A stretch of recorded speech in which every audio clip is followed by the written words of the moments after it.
fazer aqui alguns comentários sobre a eleição municipal.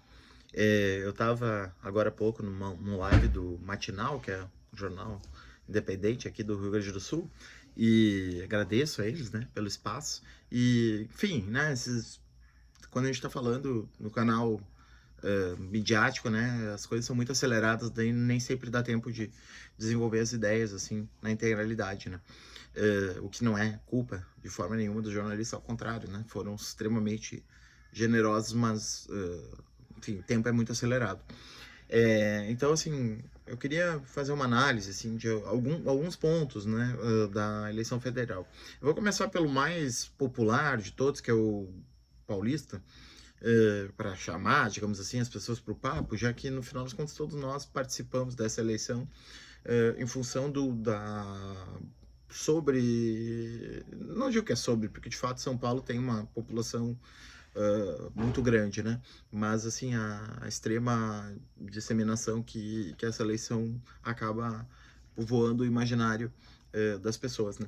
Então, sobre o primeiro turno, já falei um pouco, né? Eu falei que a figura do Pablo Marçal estava ali desarticulando aquilo que se esperava como cenário principal da eleição, mas eu queria marcar com a figura do Pablo Marçal e com os resultados finais, né, onde o bolsonarismo acabou perdendo, né, vários dos seus, não digo dos seus redutos, mas vários candidatos que poderiam ter ganho, para a gente pensar assim um pouquinho o que está acontecendo com a direita, né?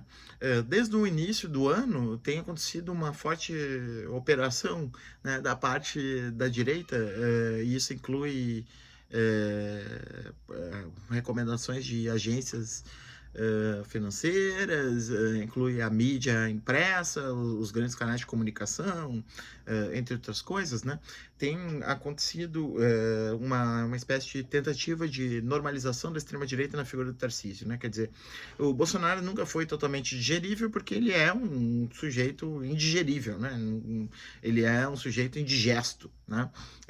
Então, obviamente, existia da parte da grande mídia uma certa resistência ao Bolsonaro que acabou se revelando ali durante o segundo turno da eleição presidencial e depois mais ainda no 8 de janeiro, né, quando foi necessário então se separar daquilo ali, porque estava claro que as ideias do Bolsonaro não eram ideias compatíveis com o Estado de Direito e a democracia.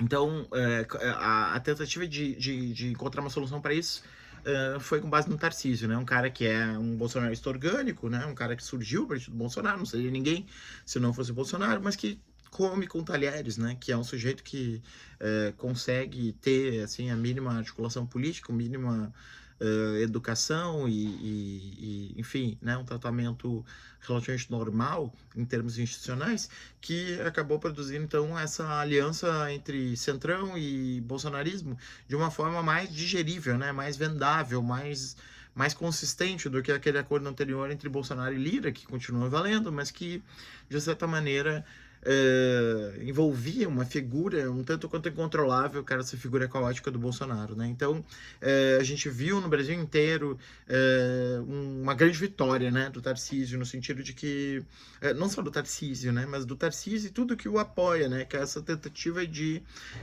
restauração, né, da ideia de uma direita que funciona dentro dos quadros da ordem. Até me chamou bastante atenção, né, que o Tarcísio escolheu falar da vitória do Nunes como uma vitória da ordem sobre o caos, né? Quer dizer, ele colocou no Boulos e no Marçal o caos e no Tarcísio a ordem, desculpa, no Nunes a ordem, né? Ou seja, essa ideia de uma direita da ordem, né?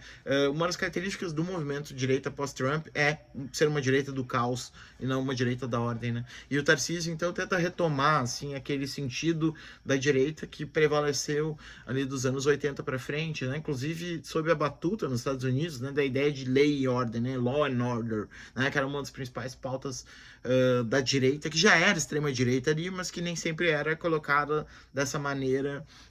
Se a gente pensar em Nixon, Reagan, Thatcher, né, e companhia, a gente vai ver Bush, né, todo mundo extrema-direita, mas colocados assim como uma direita um pouco mais limpa, né? Então é um pouco esse processo que está acontecendo no Brasil agora, né? A formação de uma direita um pouco mais limpa, um pouco menos caótica, né? Conectada com as velhas oligarquias e dessa maneira mais palatável palatável, né? E uma esquerda, uma direita radical livre, né? Essa esquerda ali que foi a candidata lá de Curitiba, entre outros, né, assim, que representaram assim, essas forças, o Bruno Engler de Belo Horizonte, né, assim, essas forças indomesticáveis do bolsonarismo maluco, alucinado, assim, o Pablo Marçal, né, então essas figuras que representaram isso. Então, esses foram dois campos da eleição, né, do ponto de vista da direita. A tentativa de uma direita normalizada, né, centrão mais extrema-direita, comandada pelo bolsonarismo, mas um bolsonarismo já higienizado do seu viés assim mais tosco, e do outro lado o bolsonarismo raiz com uma força muito ainda intensa, né, a ponto de ter tirado a esquerda, justamente, né, se a esquerda e o bolsonarismo são o caos nessa representação, que não é só uma representação do Tarcísio, uma representação midiática também, uma representação que cai muito bem no arranjo de poder brasileiro, que enxergava, por exemplo, no Temer uma figura que fez um grande governo, né, um grande estadista, né, uma espécie de ideal, o Temer, porque conseguia, enfim, executar o programa liberal sem produzir uma desordem institucional, né, e sem ferir, né, os parâmetros da mídia, etc. Então, mesmo assim, né, o lado do caos, representado então pela esquerda e pelo bolsonarismo, foi disputado cidade a cidade, né, fazendo com que algumas cidades como Porto Alegre, Fortaleza, Cuiabá, né, tenha acontecido um segundo turno com Belém, né, com a esquerda, e em outras tenha acontecido o segundo turno com a extrema-direita, que levou, por exemplo, em Belo Horizonte ou em Curitiba, né, algumas pessoas a votarem no candidato de direita conservadora, né, mesmo que muito à direita, e muitas vezes inclusive com um bolsonarista na chapa, né, porque esse acordo estava sendo costurado, né, pelo Valdemar da Costa Neto ali, representante do PL, desse braço institucional do bolsonarismo com o Centrão, né, com Lira e companhia, né, então a tentativa de instituir isso e um troço solto ali, que é esse bolsonarismo, que no caso de São Paulo foi um bolsonarismo extra-bolsonarista, né, o Marçal como uma figura fora do ecossistema bolsonarista. Então, existe essa tensão tendencial, né, no Brasil. Uma tensão de um lado, uma tentativa de puxar a direita para a normalização e transformar o bolsonarismo num movimento com um papel forte, né, com um papel intenso, mas ainda assim um movimento que está dentro de uma perspectiva de normalidade institucional, né, e do outro lado, a tentativa de manter o bolsonarismo vívido no seu sentido caótico, né, no seu sentido de uma linha de extrema-direita. Acho que um dos componentes que vai produzir a eleição municipal já foi né, onde, digamos assim, o primeiro round foi ganho pela direita conservadora, né, não pela direita caótica do bolsonarismo. O segundo round agora não vai depender de nada da gente, vai ser a eleição do Trump, né, eu acho que se o Trump perder, como eu espero que aconteça, mais um enfraquecimento vai acontecer, né, com esse movimento de extrema-direita local do Bolsonaro, porque a eleição do Trump poderia significar aí uma reviravolta e uma série de coisas que levaria talvez o Bolsonaro a outro patamar. Então, existe essa tendência, né, a um desdobramento em duas da direita, mas que pode muito bem acabar, com o passar do tempo, numa espécie de reacomodação na forma de uma direita conservadora muito mais conservadora, né, uma espécie de uma extrema-direita conservadora, né, e não uma extrema-direita caótica, tal como aconteceu com o período Bolsonaro, né? Então esse seria o primeiro ponto, né? Que acho que explica um pouco a eleição em geral, né? Via orçamento secreto, né, de políticos do Centrão, embora, como o Meredelli trouxe, o Franciel trouxe, né?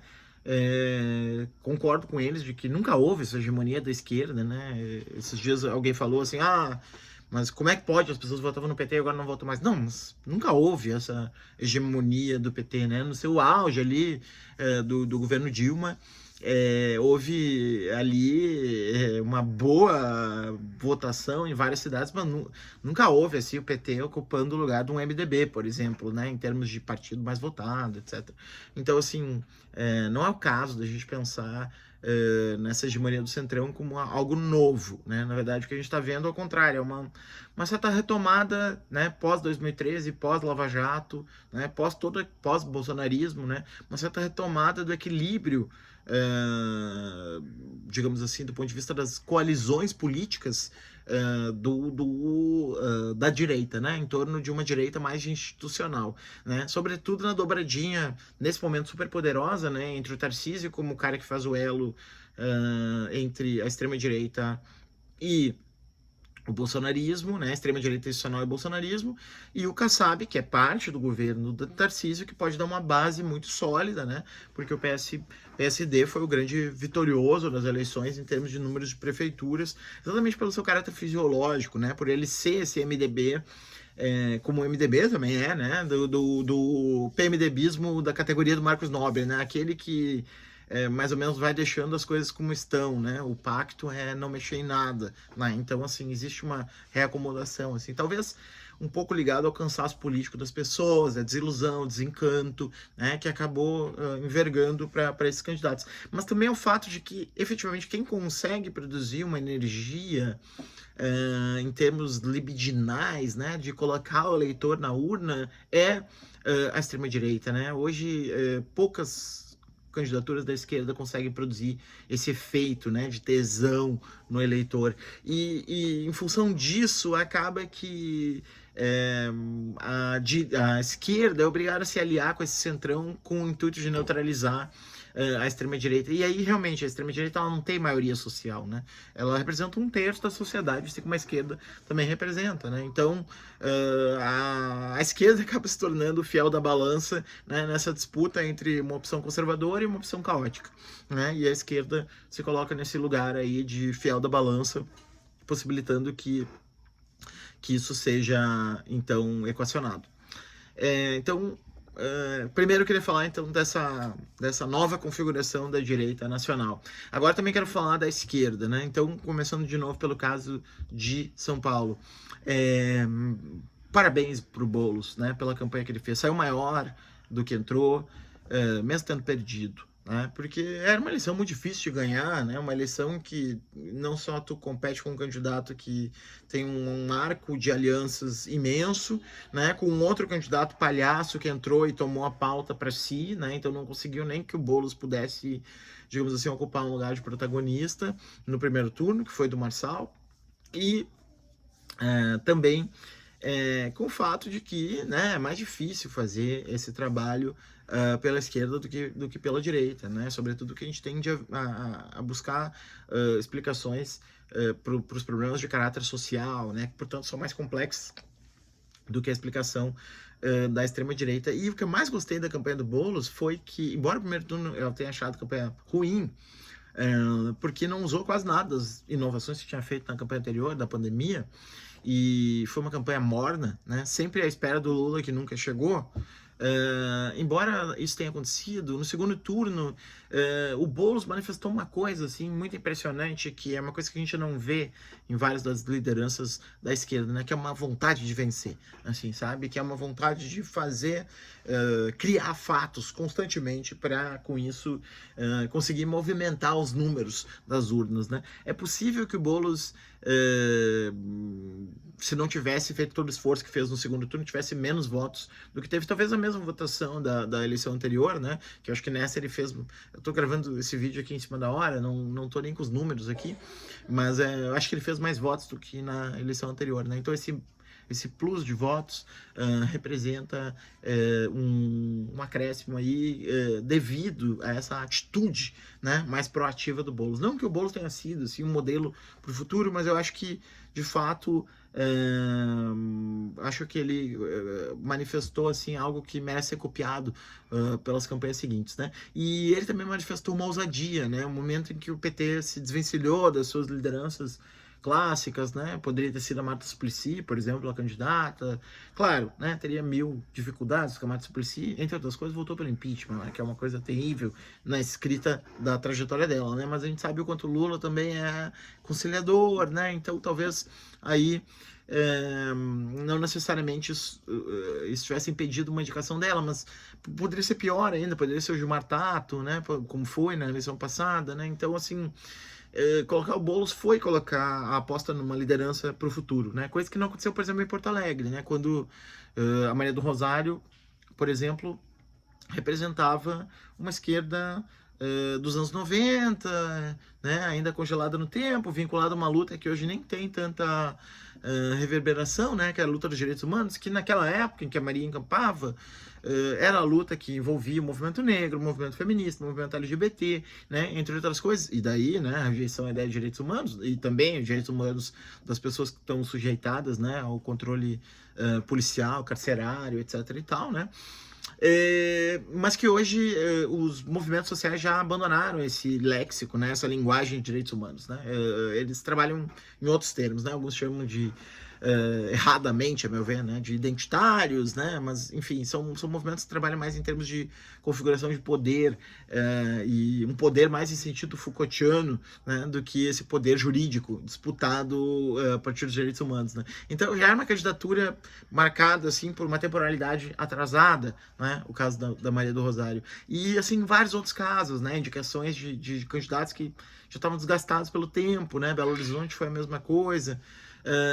Então, assim, positivo que tenha sido o Boulos no sentido de começar um processo de renovação, né? Que poderia ter acontecido em outros lugares, por exemplo, em Porto Alegre, né? Onde não necessariamente a gente ganharia a eleição, mas a gente poderia ter começado a colocar um nome que disputasse a próxima eleição de um jeito mais sólido, né?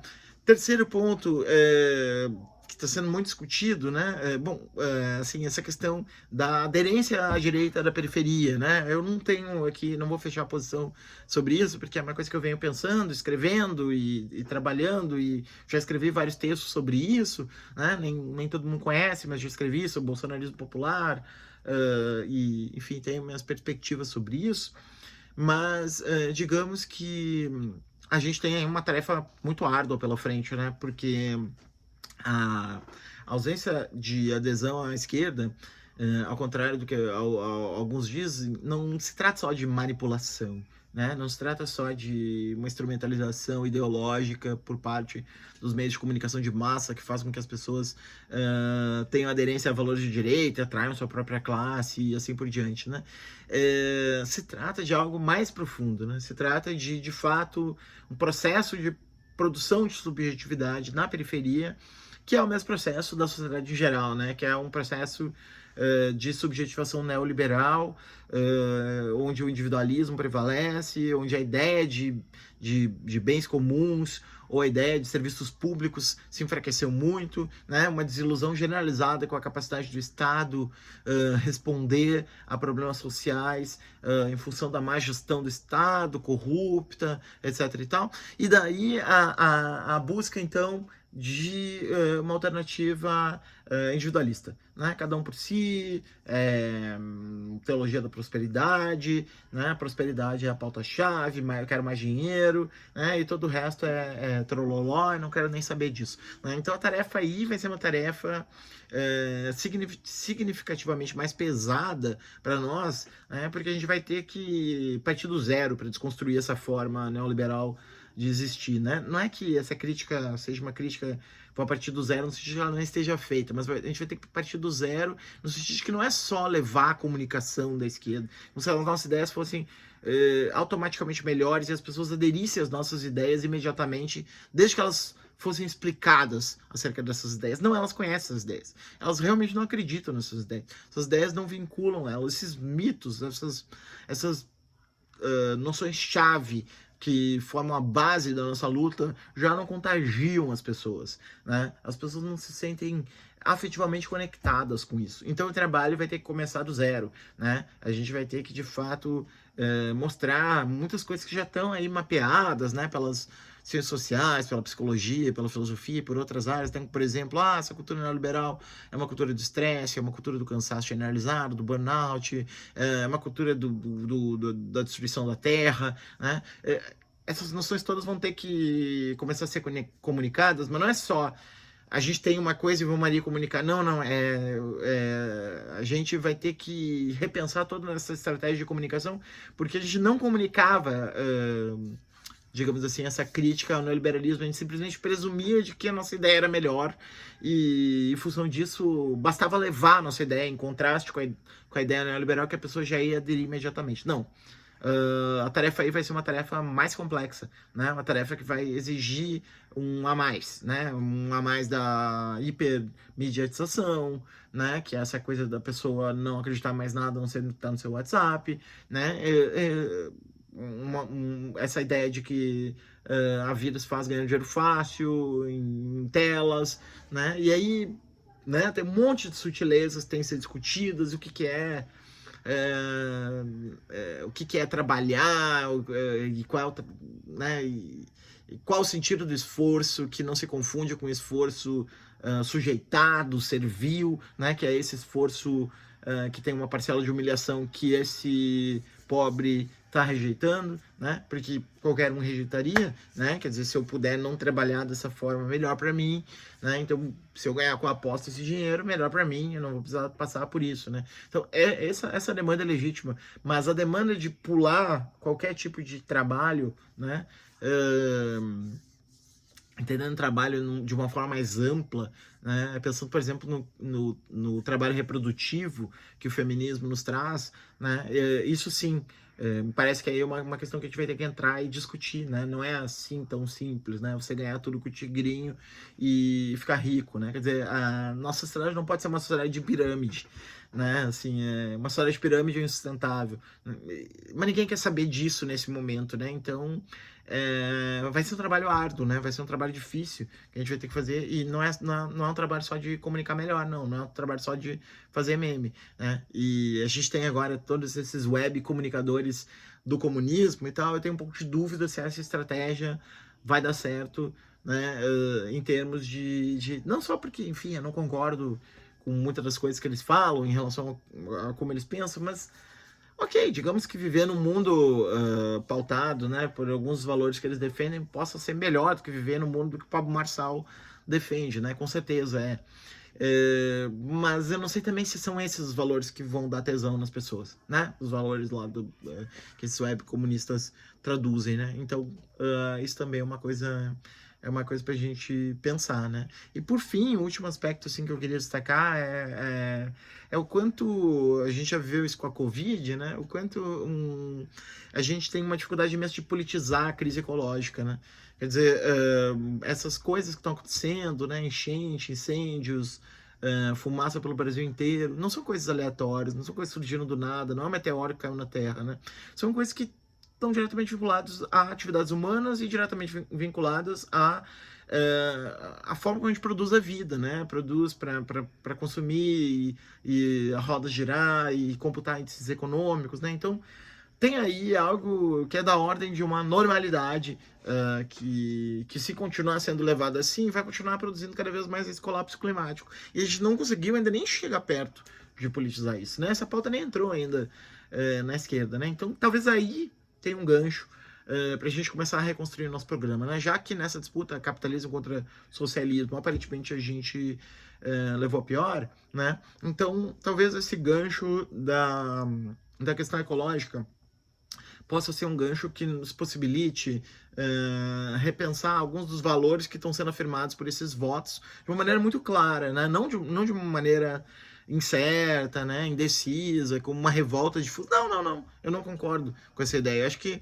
de 2018 para cá, no mínimo, né, já são então aí 6 anos, no mínimo, né, as pessoas estão cada vez mais familiarizadas com a política, né, eu diria até, e isso eu concordo com, olha só quem, José Dirceu, né, concordo com José Dirceu quando ele diz a extrema-direita é efeito da politização das pessoas, né, e é isso, as pessoas se politizaram e descobriram que era de direita, né, coisa que alguns alguns falam assim, alguns imaginam isso impossível, né? Quer dizer, a ideia de politizar já é politizar a esquerda, para alguns, né? Aí vão fazer divisão entre grande política, pequena política e tal. Não, né? Não necessariamente a politização é uma politização à esquerda, pode ser uma politização à direita, né? E é isso que está acontecendo, uma politização à direita, né? Então, aí, na questão ecológica, talvez a gente tenha a possibilidade de recomeçar o diálogo em outros termos, né? Recolocar o diálogo no sentido de questionar esses valores que são os valores que estão sendo adotados. Só que vai ser um trabalho muito duro, porque a gente vai no contrafluxo de certas coisas que estão ligadas à ideia de prosperidade, né? Por exemplo, assim lá, eu quero ter meu carro, quero ter meu helicóptero, quero ter minha piscina, quero ter meu condomínio fechado, quero ter minha empregada, quero ter meu robô ajudante. Então, assim, talvez não tenha mundo para todo mundo ter todas essas coisas, né? Talvez não, com certeza, né? A gente sabe que o American Way of Life não é generalizável para o mundo inteiro, né? Então, como é que a gente faz para, digamos assim, diminuir as expectativas das pessoas, né, em relação a um modelo de propaganda capitalista que promete absolutamente tudo, né, e que é reforçado nas redes sociais de uma forma mais radical ainda do que era no comercial no intervalo da novela, né, ou na própria novela, claro, né. Como é que a gente faz para mudar esse eixo de sonhos, né? Tudo isso são tarefas que estão aí para nós no futuro, né? No sentido quem somos nós, né? Que eu estou falando aqui, nós, as pessoas que querem transformar o mundo, né? Para uma forma mais igualitária, para uma forma onde haja mais liberdade, né? Não a liberdade da extrema direita, que é a liberdade de fazer o que eu quero, né? Mas a liberdade no sentido de ter cada vez mais uma margem para poder ser autônomo nas suas decisões e não ser constrangido por instâncias externas, né? Porque a liberdade da extrema-direita é uma liberdade para oprimir, né? Então, assim, não queira o Estado vir aqui dizer que eu não posso, sei lá, pagar R$10 para o meu funcionário por mês, né? Isso é violar a minha liberdade. Esse é o tipo de liberdade que eles defendem, né? Ou que eu não posso culachar um gay ou um negro, né? Porque isso viola. Então, não é esse tipo de liberdade, né? É a liberdade que é a autonomia que a gente defende, né? A possibilidade das pessoas poderem desenvolver suas próprias potencialidades e não ter aí um nexo autoritário com qualquer autoridade que seja, né? Como era por exemplo, o direito de votar com os pés indígena, né? Quer dizer, o direito de, se você não gostou do chefe, você sai, vai embora, né?